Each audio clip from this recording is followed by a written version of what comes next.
8 ноябрь күнү социалдык тармактарга эгиз кыздарын сабап жаткан эненин видеосу тарап, коомдо түрдүү пикирлерди жараткан. Андан соң тиешелүү органдар тарабынан балдарын сабаган 21 жаштагы келин кармалып, 2 айга убактылуу камалган.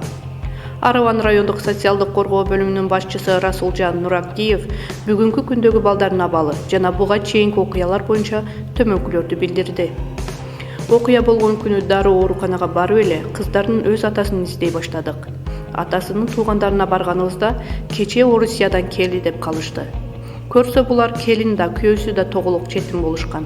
Туугандары чоңойтуп үйлөнткөн. Күйөөсүнүн айтымында балдарым эч кимге жүк болбосун деген максатта 2 бөлмөлүү үй куруп, бөлүнүп чыгып кетишкен. Июнь айларында Орусияга иштегени кетип, 3000ден 6000 сомдон акча салып турчу экен. Арадан эмне өткөн билбейбиз, күйөөсүнүн үйүндө жашап жүрүп эле азыркы күйөөсүнө турмушка чыгып кетиптир. Күйөөсү кыздарды ооруканада карап жатат.